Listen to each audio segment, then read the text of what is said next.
Fame and fortune once surrounded them, yet when the spotlight faded, many country legends were left with nothing but broken dreams. This is the heartbreaking story of 12 old country music stars who died in poverty. From chart-topping voices that defined an era to honky-tonk heroes who lived too fast, these artists remind us that success in Nashville often came with a heavy price. Their final days tell a tale of glory, struggle, and ultimate loss. Hank Williams Sr., 1923 to 1953. Hank Williams Sr. is often remembered as the very soul of country music, a man whose voice carried both raw pain and poetic beauty. Born in rural Alabama, Williams grew up in poverty, learning music from African-American street musicians who inspired his unique blend of honky-tonk and heartfelt blues. By the late 1940s, he was a superstar, delivering timeless hits like I'm So Lonesome I Could Cry, Your Cheatin' Heart, and Hey Good Lookin'. His lyrics spoke directly to ordinary people's struggles, making him one of the most influential country artists of all time. But behind the fame was a storm he couldn't control. Hank suffered from spina bifida occulta, a painful spinal disorder that left him in constant discomfort. To dull the pain, he turned to alcohol and eventually prescription drugs, which only deepened his dependence. His unpredictable behavior began to cost him dearly. Missed shows, erratic performances, and strained relationships with bandmates and promoters. Despite earning huge sums from his records, much of the money slipped away on hospital bills, substance abuse, and failed attempts to stabilize his personal life. By 1952, his marriage to Audrey Williams had collapsed. His reputation in Nashville was in tatters, and the Grand Ole Opry, once his proudest stage, had banned him. He was reduced to playing small clubs and roadside bars, his health worsening with every show. On New Year's Day, 1953, Hank was found lifeless in the backseat of his Cadillac, just 29 years old. In his pockets were a few crumpled bills, not nearly enough to reflect the fortune he once commanded. His death was both shocking and symbolic. A giant of country music gone before his time, penniless and broken despite his towering legacy. Yet the songs Hank left behind still resonate, a reminder that greatness in country music often comes at a heavy cost. His story set the tragic template for many who followed, stars who could move millions with their words, yet couldn't escape their own demons. Lefty Frizzell, 1928 to 1975. If Hank Williams gave country music its aching poetry, Lefty Frizzell gave it its unforgettable vocal swagger. Born in Corsicana, Texas, Lefty rose from humble beginnings to become one of the most admired honky-tonk singers of the 1950s. His smooth, slurred phrasing influenced generations of performers. Merle Haggard, Willie Nelson, and George Jones all admitted that they patterned their singing styles after him. With hits like If You've Got the Money, I've Got the Time, and Always Late with Your Kisses, Lefty was once the brightest star in Nashville's firmament. But fame has a cruel way of slipping away. By the early 1960s, Lefty's career began to stall. New trends in country music were emerging, and his rebellious lifestyle started to overshadow his artistry. He drank heavily, often missing shows or showing up in no condition to perform. Promoters lost faith, record sales dwindled, and the star who once rivaled Hank Williams found himself sidelined. Personal troubles added to the decline. Financial mismanagement, bad contracts, and an inability to adapt to the industry's changing demands left him in a precarious state. Lefty's health took the hardest hit. Years of alcohol abuse eroded his body, and his once powerful voice began to weaken. By the early 1970s, he was struggling not only with failing health, but also with mounting debt. Unlike many of his contemporaries, he never built a financial cushion to fall back on. The man who had inspired so many country icons now found himself forgotten by the same industry he helped shape. On July 19th, 1975, Lefty Frizzell died of a massive stroke at just 47 years old. At the time of his death, his bank account was nearly empty, and his legacy seemed overshadowed by newer stars. It was a cruel ending for a man whose artistry had been so vital to the genre. Only after his passing did critics and fans fully acknowledge his influence, with his induction into the Country Music Hall of Fame coming posthumously in 1982. Lefty's story remains a haunting reminder. Even the most talented voices can be silenced not only by time, but by the crushing weight of poverty, addiction, and neglect. His music, however, still lives on every time a country singer leans into a note with that signature drawl he pioneered. Patsy Cline, 1932 to 1963. Patsy Cline stands as one of country music's most iconic voices, her rich contralto and emotional delivery turning songs like Crazy, Walkin' After Midnight, and I Fall to Pieces into timeless classics. Born Virginia Patterson Hensley in Winchester, Virginia, she grew up in a working-class family, helping her mother clean offices and take odd jobs just to get by. Music was her escape, and by the late 1950s, she had broken into the Nashville scene, becoming a central figure in the new Nashville sound that blended country with pop sensibilities.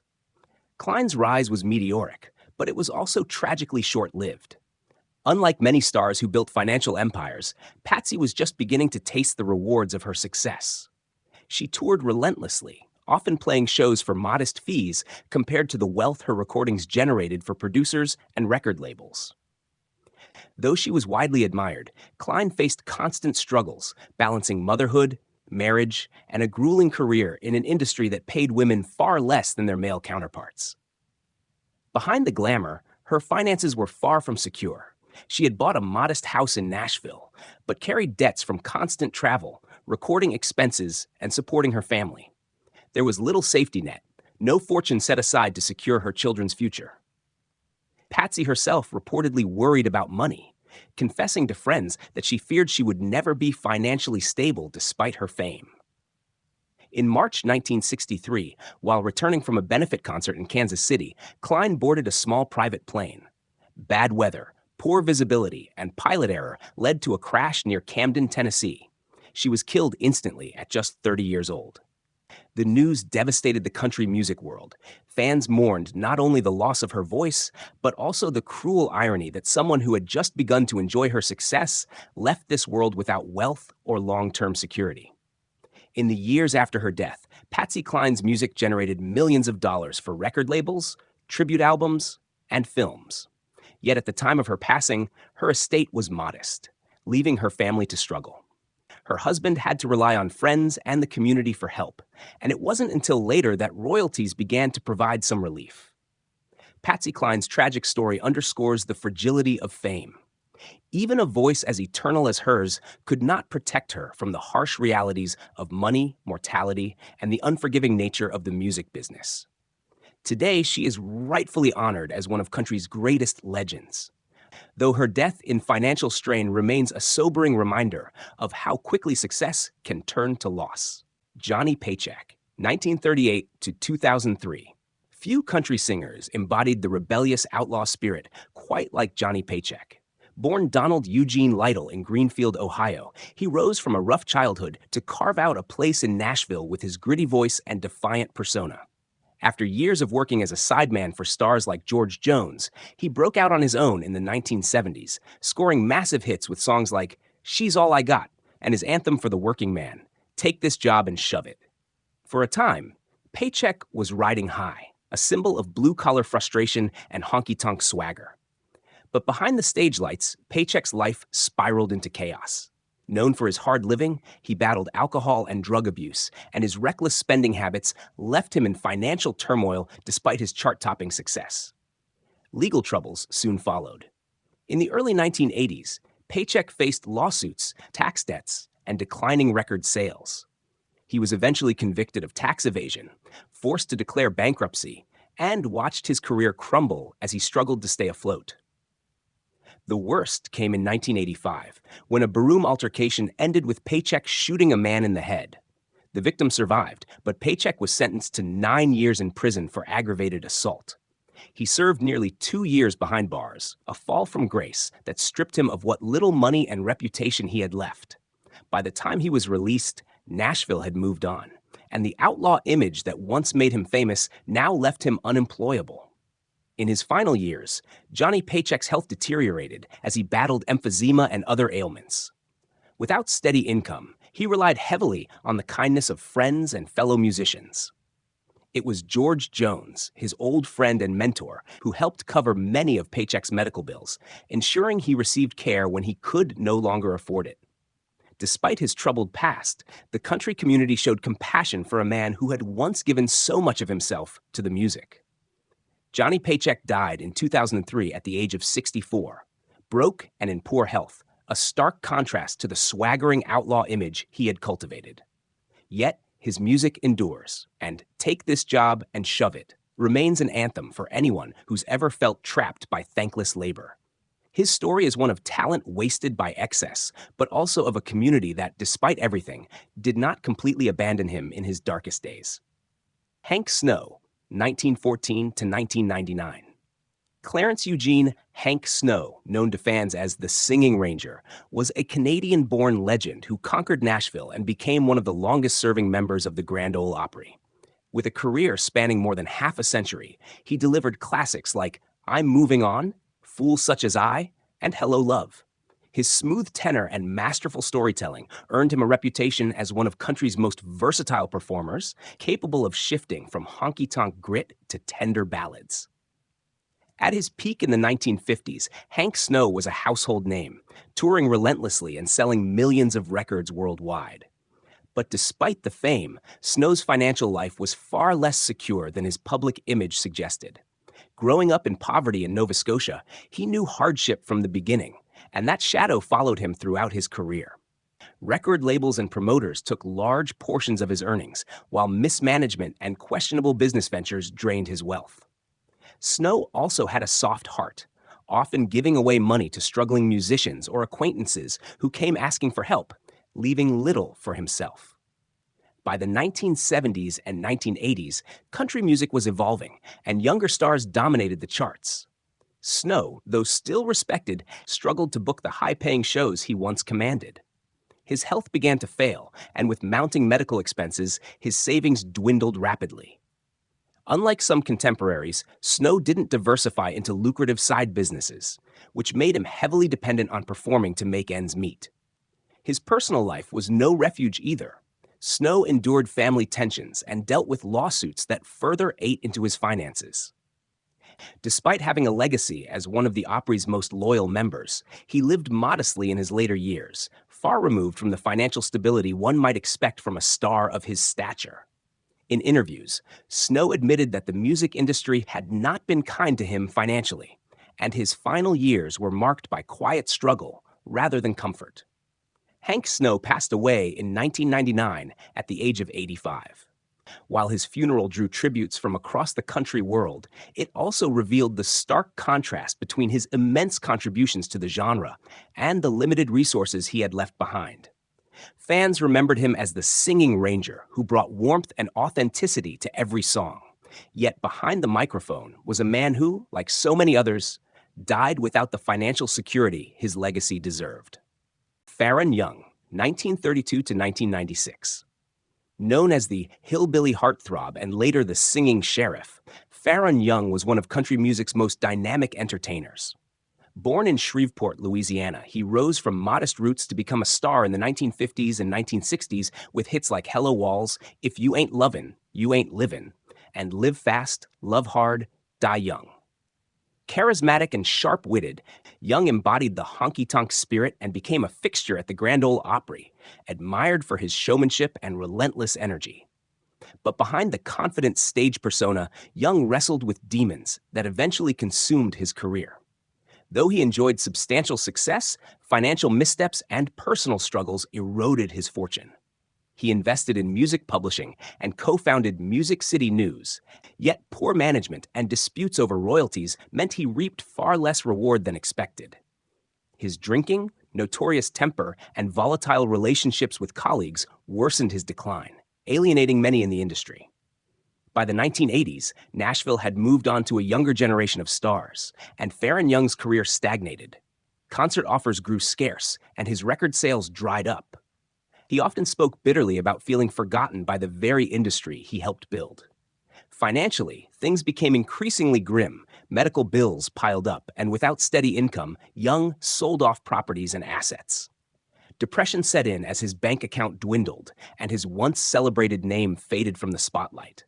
In December 1996, after years of battling despair and financial difficulties, Faron Young took his own life at the age of 64. The tragedy shocked fans and fellow musicians alike, not only because of the way he died, but because of the circumstances he had endured. A man who had once been adored by millions ended his days lonely, broke, and convinced that Nashville no longer cared. Yet Young's legacy cannot be erased. His influence can still be heard in the voices of countless artists who grew up on his records. Songs like Hello Walls endure as standards, and his vibrant performances remain etched in country history. But his downfall remains one of the genre's most sobering tales. Proof that behind the glitter of the Grand Ole Opry, even stars can be left with empty pockets and broken hearts. Roy Acuff, 1903 to 1992. Known as the king of country music, Roy Acuff was the first true superstar of the Grand Ole Opry and a man who helped bring country into the American mainstream. Born in Maynardville, Tennessee, Acuff's journey into music began almost by accident. He initially pursued a career in baseball, but an illness cut that short. Turning to music, he developed a heartfelt singing style paired with fiddle playing that resonated deeply with Depression-era audiences. Songs like The Great Speckled Bird, Wabash Cannonball, and Fireball Mail made him a household name during the 1930s and 1940s. Acuff's influence stretched beyond performance. He co-founded Acuff Rose Music Publishing in 1942, which went on to represent legends like Hank Williams, Roy Orbison, and the Everly Brothers.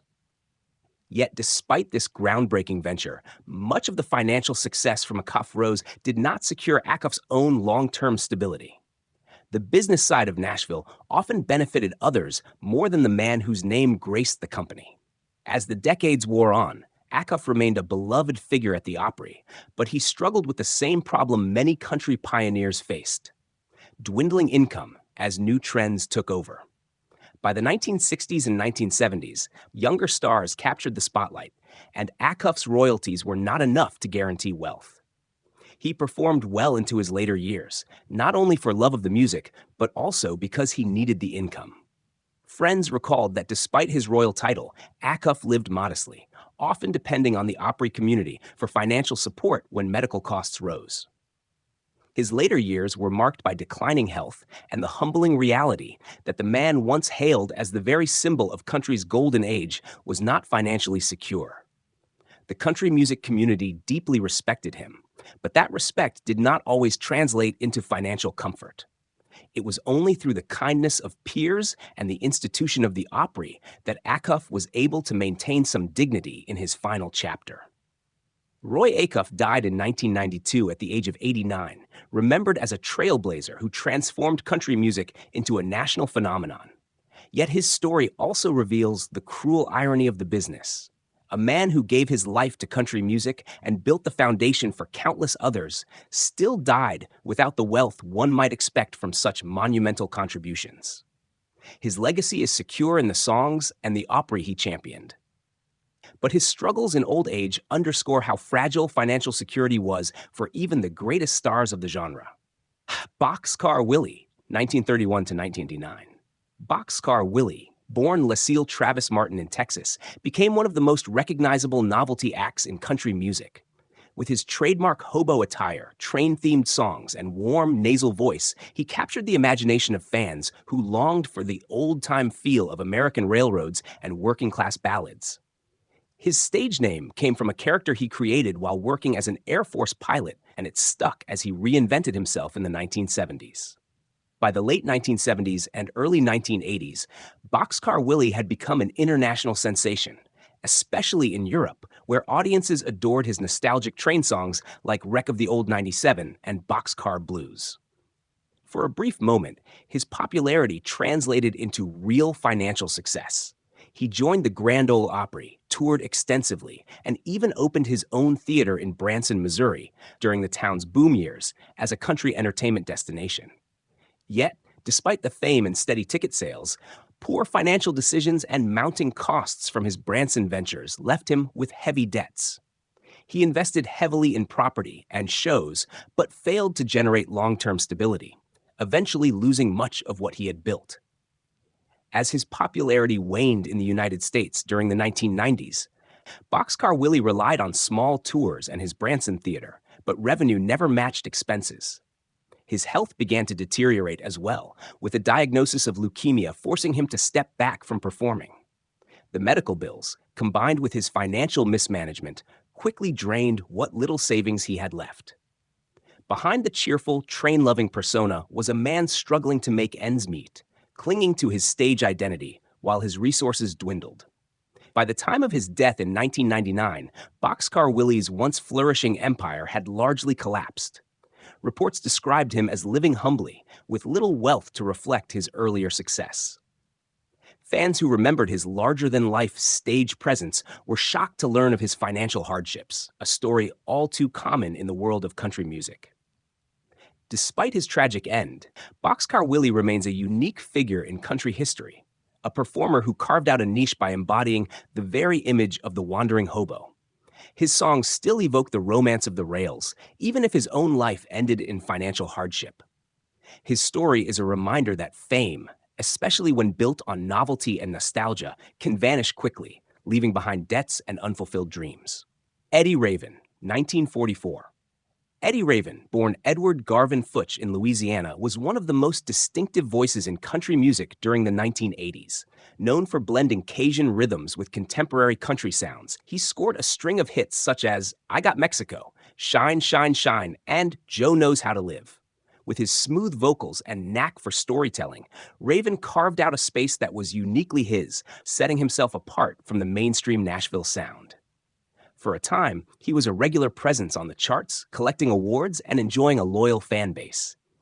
But like many artists whose peak coincided with the volatile 1980s music industry, Eddie Raven struggled to translate his success into lasting financial security.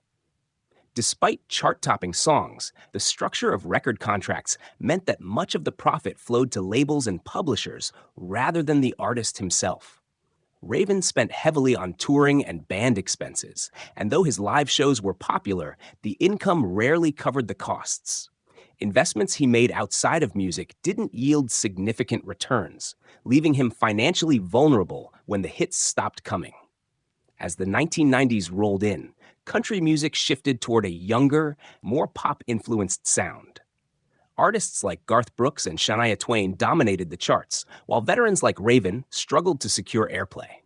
With declining record sales and fewer high-paying shows, Raven's finances became increasingly strained. Reports suggest that he lived modestly, continuing to perform in smaller venues primarily to keep money flowing. Unlike some of his peers, Raven never enjoyed the kind of royalties that could sustain him through lean years. Though not destitute in the same dramatic sense as Hank Williams Sr. or Johnny Paycheck, Eddie Raven's story illustrates a quieter but equally sobering reality. A star once at the center of country radio could find himself financially fragile in later life. By the 2000s, Raven was still touring, but in much smaller circuits, often playing to nostalgic fans rather than mainstream audiences. His career longevity spoke to his resilience, pain, but it also underscored the fact that many country artists must keep working long after the spotlight has faded simply to survive. Eddie Raven's legacy is one of innovation and perseverance, but his financial struggles highlight how fleeting success in Nashville can be. His Cajun-infused sound helped diversify country music, yet his own life serves as a reminder that chart hits don't always equal financial security. Like many before him, Raven kept chasing the music, even as the money slipped away. Charlie Rich, 1932 to 1995. Charlie Rich, famously nicknamed the Silver Fox, was one of the most versatile and enigmatic figures in country music. Born in Colt, Arkansas, he grew up steeped in gospel, jazz, and blues before carving a career that blended those influences into country hits with crossover appeal. His 1973 smash Behind Closed Doors and the sultry ballad The Most Beautiful Girl propelled him to international fame, winning him multiple Grammy Awards and cementing his reputation as one of the most gifted voices of his era. For a time, Rich enjoyed the trappings of stardom, sold-out shows, radio dominance, and chart success that crossed over into pop. Yet behind the golden voice and suave image lay financial instability. Rich was notoriously uncomfortable with fame and often clashed with the Nashville system. He struggled with alcoholism, which not only derailed many performances, but also drained his earnings. Despite generating millions in record sales, he faced lawsuits, mismanaged contracts, and poor investments that ate away at his fortune. His reclusive personality made it harder to adapt as trends in country shifted toward younger, more marketable stars in the late 1970s and 1980s. By the time his hits faded from the charts, Rich's financial problems were mounting. He retreated from the public eye, living a modest life far removed from the glitz of his peak years. Friends and associates noted that the man once crowned CMA Entertainer of the Year struggled to maintain stability, working sporadically and often fighting personal battles with depression and addiction. Unlike peers, who managed to reinvent themselves, Rich seemed to drift further into obscurity, with little financial cushion left to ease the decline. His final years were marked by health troubles and quiet hardship. He toured occasionally, but rarely with the same vigor that had defined his earlier career. In 1995, while traveling with his wife, Charlie Rich died suddenly of a blood clot in his lungs at age 62. Though he had once stood at the pinnacle of country and pop success, his estate reflected a man who had not secured long-term wealth. The contrast between his soaring talent and his financial struggles became part of the bittersweet legacy he left behind. Charlie Rich's story is one of dazzling brilliance paired with tragic vulnerability. He gave country music some of its most enduring songs, yet his end underscores how fleeting fortune can be in Nashville. The Silver Fox may have died without riches, but his silky, genre-defying voice remains a treasure, ensuring that his artistry lives on even if his wealth did not. Mel Street, 1935 to 1978. Mel Street was one of the brightest honky-tonk voices of the 1970s, a singer whose raw emotion and heartbreaking lyrics connected deeply with country audiences. Born King Malachi Street in Grundy, Virginia, he grew up in poverty, working in coal mines and doing odd jobs before chasing music full-time. His breakthrough came with Borrowed Angel, a song that quickly became a honky-tonk standard. With other memorable tracks like Smoky Mountain Memories and Lovin' on Back Streets, Street built a loyal following that admired his ability to sing about love, betrayal, and despair with haunting honesty. But even as his career blossomed, Street wrestled with inner demons that would ultimately consume him. Like many country artists of his time, he lived with the heavy burden of financial instability. Despite his growing reputation, record contracts often left him with little money compared to the revenue his songs generated. Touring was grueling and expensive, and the modest income he earned was often swallowed up by debts and bills. Behind the curtain, Mel struggled with depression and alcoholism, both of which compounded his financial problems. As the mid-1970s progressed, his career should have been on an upward trajectory. Yet his mental health worsened, and the pressures of balancing music, family life, and financial hardship became overwhelming. Friends later recalled that Street felt trapped between fame that didn't pay enough and private struggles he couldn't escape. Nashville was quick to celebrate his voice, but far less supportive when it came to ensuring his well-being. On October 21, 1978, his 43rd birthday, Mel Street's life came to a tragic end. Overcome by despair, he took his own life, leaving behind a wife and children. His death shocked fans and fellow musicians, many of whom recognized too late how deeply he had been suffering. Financial strain was one of many contributing factors, a weight that magnified the personal battles he already faced. Though his career was brief, Mel Street left a powerful mark on country music. His songs remain staples for fans of traditional honky-tonk, and his influence can be heard in the voices of later artists who admired his ability to channel pure heartache into song. Yet his story is one of the most devastating examples of how talent alone was not enough to protect a star from the crushing realities, depression, and neglect. Mel Street's legacy is bittersweet, a voice that still resonates, but a life that ended far too soon and in poverty. His story closes this list with a haunting reminder that behind country music's timeless ballads are often tales of pain and hardship that fame could never erase.